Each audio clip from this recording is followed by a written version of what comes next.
It's the first pay-per-view of the series. It is time for WrestleMania Backlash. Can we start to gain momentum and close that gap on Monday Night Raw? Let's see, shall we? Run the intro.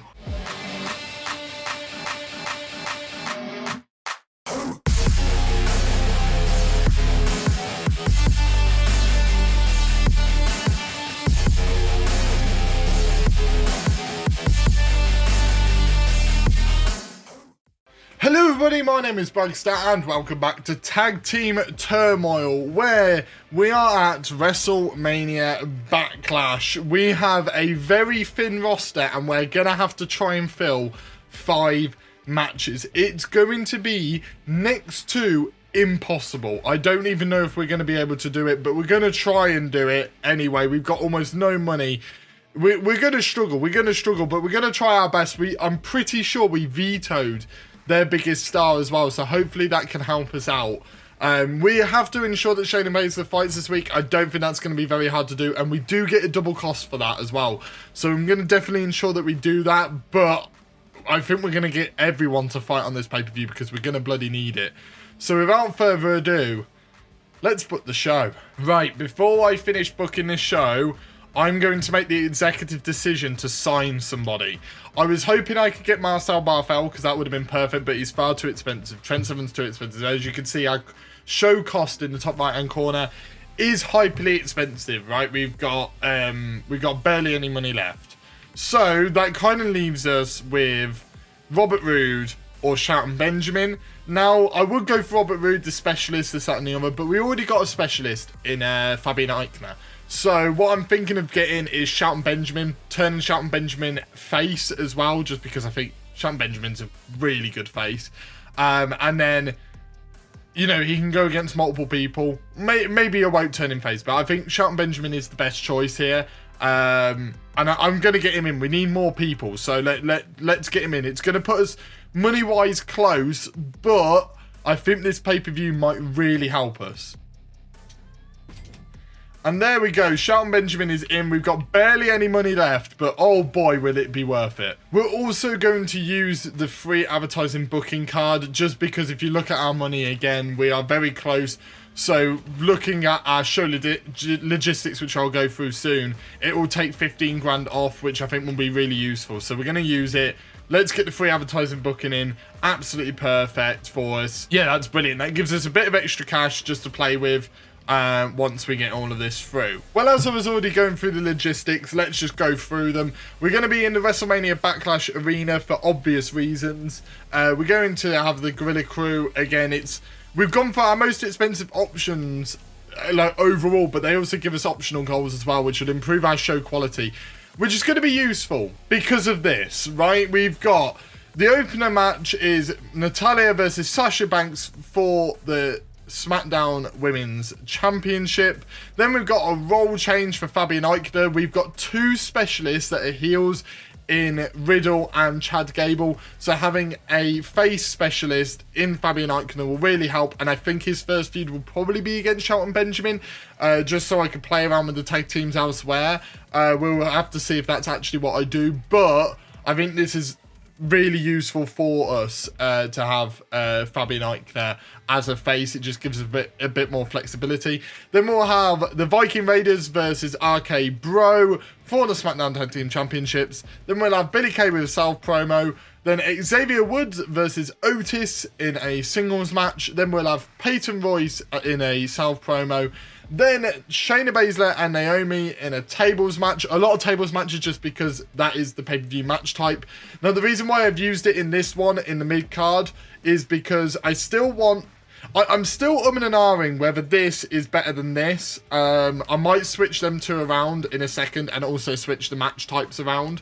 But the reason I put it on this is these 2 don't match up at all. So getting into that pay-per-view bonus will really, really help them.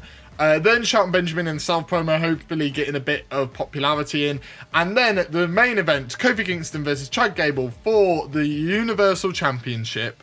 It's going to be a great pay-per-view. And what I will do is I will swap these 2 around. And I will also make this one a tables match and leave that as a normal match. Just because, I mean, with this one, their popularity is really good. Like, the Viking Raiders and RK Bro have great popularity. So do the women, but I think these two will put on a better match. These guys will put on a better match. I don't know why, I've just got a sneaky suspicion. So we're gonna run with that at least for now. And what I will do as well is I'll make that the middle match, just because of I like to see the title matches spread out. But that's literally it. Hopefully this pay-per-view works. I'm really nervous about it, but there's only one way to find out, and that's to start the show. Here we go, it's all confirmed now, there's no turning back. So, kicking off the show is the Viking Raiders versus RK Bro for the SmackDown Tag Team Championships. Who will get the victory? Let's find out. RK Bro get the victory in a 4-star match. That is absolutely perfect. That's exactly what I wanted to see. Lovely start to the show. Then we got Fabian Eichner in a role change, which is okay, but it turns into a face. That's absolutely fine. That means Imperium will probably be faces from now on. Then we got Xavier Woods versus Otis, just in a normal singles match. Let's see what they can do. Otis gets the victory. And it's a 2.5-star match. That's absolutely perfect for me. I'm really happy with that. Like, anything below a 4-star is perfect for me right now. Then we've got Billie Kay in a self promo. Is good, so she gets 2 popularity. Then we've got Natalya and Sasha Banks for the SmackDown Women's Championship. Who's going to win this, baby? Sasha Banks gets the victory. And it's a 3.5-star match. We made the right choice with making the opener, the opening match, the tag match. Although if this was a tables match, maybe it might have done a little bit better. So either way, we made the right decision in making sure that the top match was a tables match and the other title match wasn't. Then we've got Peyton Royce in a self promo, which is okay, she only hits 1 popularity gain. Then we have Shayna Baszler versus Naomi, a mismatched tables match, but who will get the victory? Naomi gets the victory, and it's a 2.5-star match that is absolutely perfect for us. Their rivalry grows to a level 2 rivalry. That will probably blow off at the next pay-per-view. That's absolutely fine by me. It means that those rivalries can kind of keep going, which I'm fine with. Then we've got Shelton Benjamin in a self promo. I nearly said versus somebody. He's not versus anybody. He's in a self promo. It's a good promo. 3 popularity gain. That's perfect for the debutante. And the main event, Kofi Kingston versus Chad Gable in a tables match. Who's going to get the victory here? Kofi Kingston gets the victory in a 4-star match and rivalry complete. That is our first complete rivalry and perfect booking by us. We made sure that the mid-card matches were below our opener and our main event, which are both 4-star main events. That is what I call a perfect show from us, and they've struggled to fill it. They have struggled to fill the show themselves, so let's see if they can do better than us. Brock Lesnar versus R-Truth for the WWE Championship in a tables match. Who's going to get the victory? Brock Lesnar gets the victory. And it's a 4.5-star match and rivalry complete. I forgot they've got a lot of really good rivalries. So that's going to be a bit disappointing for us. But Lacey Evans in a self promo is okay. She doesn't even gain any popularity. That's not very good for them. Indy Hartwell versus Rhea Ripley in a singles match. What's this one going to be? They beat us in the opener, so I'm hoping they don't beat us in the mid-card. They do in a 3-star match. Then we got John Cena versus Roderick Strong in the mid-card in a tables match. This could be a really good match because I know the rivalry is good. Roderick Strong gets put over in a 4.5-star match. Oh, this is horrific for us. Damian Priest versus Austin Theory. I really thought we were going to be okay, and we're really not. Damian Priest gets the victory in a 4-star match.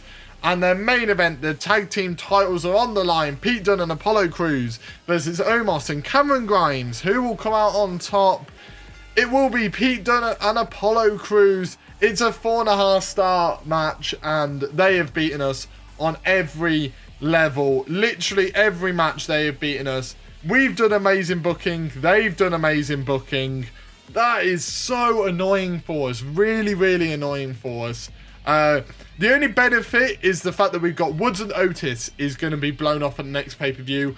Natalya and Sasha Banks also going to be blown off at the next pay-per-view. So is Shayna Baszler and Naomi. That is 3 matches that will be on the next pay-per-view. Everything else is quite open as to what we do next. So, I mean, in a positive note, that leaves us quite open as to what we can do elsewhere on the show. But yeah, it's going to be interesting what we decide to do. But that is really, really annoying. I hope that our logistics have helped out there.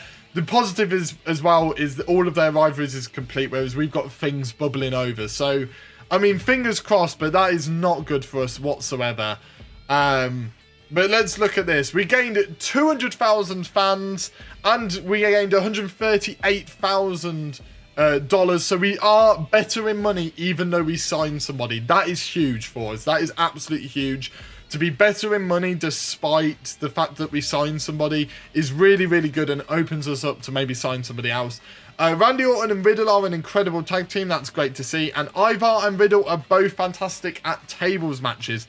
That is brilliant to know too. Apparently, everyone's really happy with the show that we put on, which is really good. But we're going to have to work out what matches we do, especially like... Luckily, I think with the Sasha Banks one, we can keep that one going because we don't have any giants. And we don't have many specialists with the women. So the women's rivalries we have to be really careful with, but luckily none of them blew off at this pay-per-view. So that gives us a double cost to spend on Raw in the future.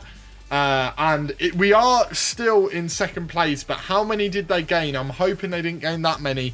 220, they're still pulling away from us. This is really annoying. And they gained a lot of money as well, so they're better in money and better in viewership. This is not good for us, but they've had no special notifications to say that their superstars are better at this or better at that.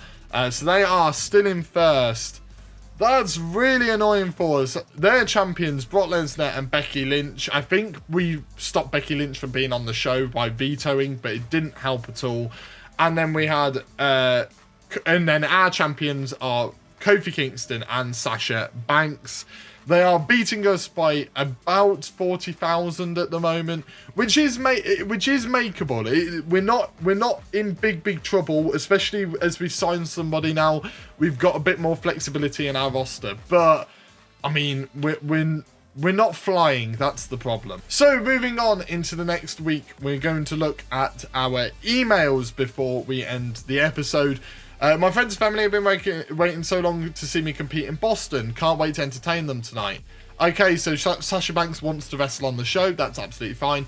Hey, Sonia, you've seen the work I've been putting in, but I know I can do more for the brand. Okay, what do you want? I'm ready to run a main event match. I know the fans will be excited for it. This will mean a lot to me and for my career. What do you say? Well, bear in mind, they want Sasha Banks on the... Sasha Banks wants to wrestle. Naomi wants to wrestle. Maybe some tag team turmoiling will be taking place on the next episode, especially when we got a bit more flexibility in the roster. Sure thing, Naomi, you can get a main event match. It is absolutely perfect. She gets a small boost to her morale. We also have to ensure that Naomi cuts a promo this week, which isn't going to happen. We're going to give her the main event match, obviously. But as you can see, Raw are starting to pull away from us now, which is really, really annoying. But we've still got time. We've got time on our side, that's for sure. And looking at our roster now, you know, the fact that we get to actually look at another page is quite a positive thing. Shelton Benjamin now is in the roster. We've got a lot to work with now. We've got a lot to work with, and we still have our Women's Tag Team Championships to add to one of these tag teams on the roster, which is absolutely brilliant. So, with that being said, that brings an end to the episode. Thank you ever so much for watching. Make sure to hit that like button, comment anything down below, and if you're new here, please do subscribe so you do not miss a thing. And I shall see all of you in the next video. See ya!